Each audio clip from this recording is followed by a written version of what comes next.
My name's Lloyd Wallace. I'm a British freestyle aerial skier and I competed at the 2018 and 2022 Winter Olympics.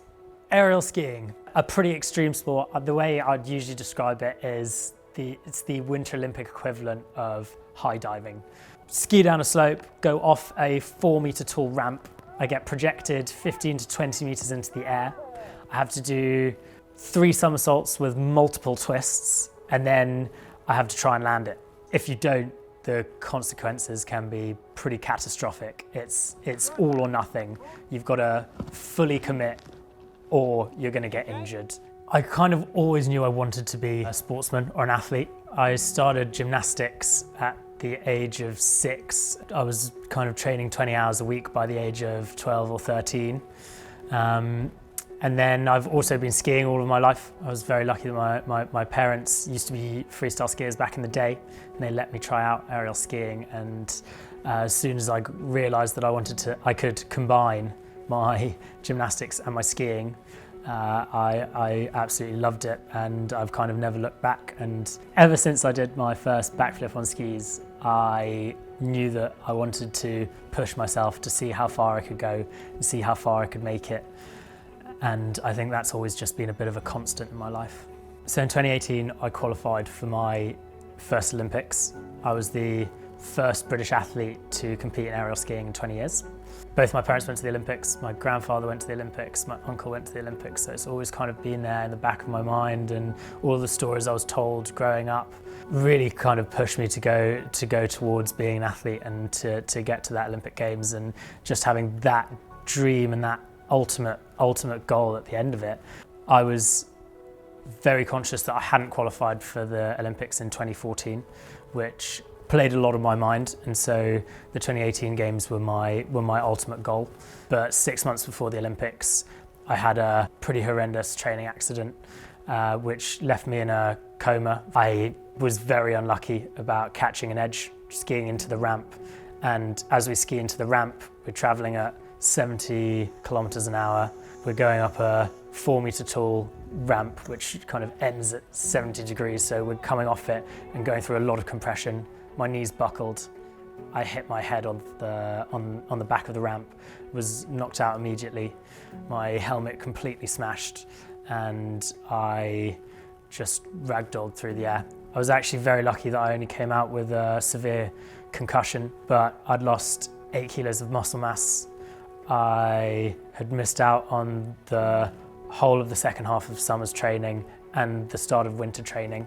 Any athlete will tell you that if they've ever had an injury in a sport, coming back from that injury is the toughest period of their life, and that was certainly the toughest period of my life, because I just didn't know if I was going to be able to fulfill my dream and make the Olympics, or if I was going to have to retire and never do my sport again.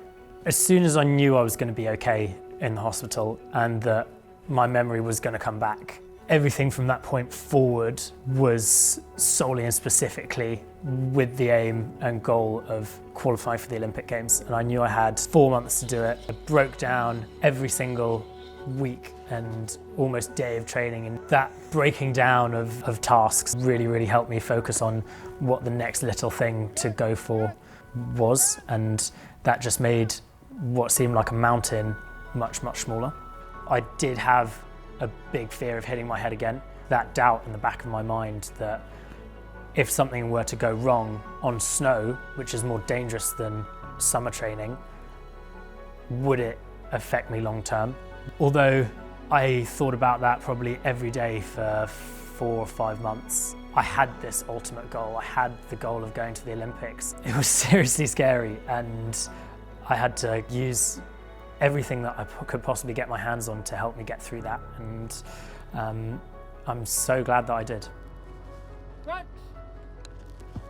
On my first qualification jump, I was nervous, my legs were shaking, my heart was pounding.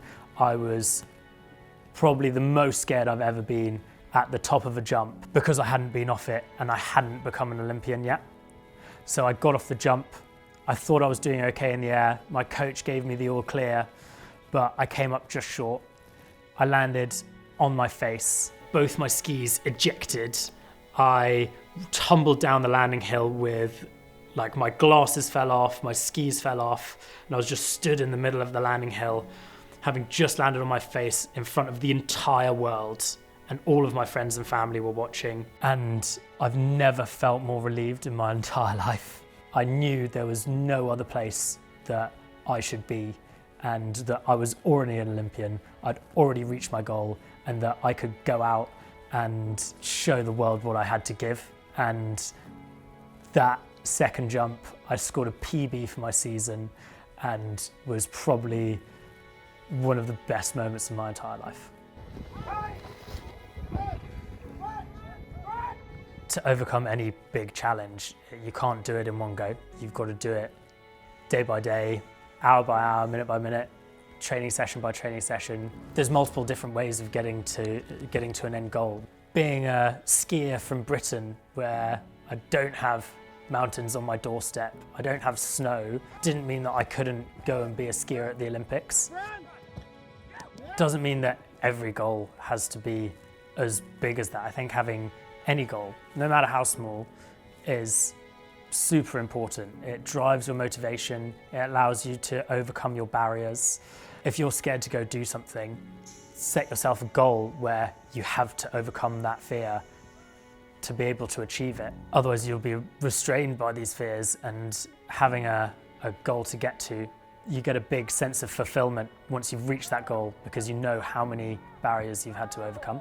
A quote that I quite often look back on is, to win is to be the best in the history of your body. It's not about the external validation that you might get from winning, or the medals that you might get, or what other people think. What's the best that my body can do? I'm the only one who knows what my body can do and how far I can push it. To win is a completely intrinsic concept, and the external validation of medals or competition or qualifications shouldn't matter, no matter what other people's expectations are. If I've set myself a goal that I think I can beat and I do it, then I've won.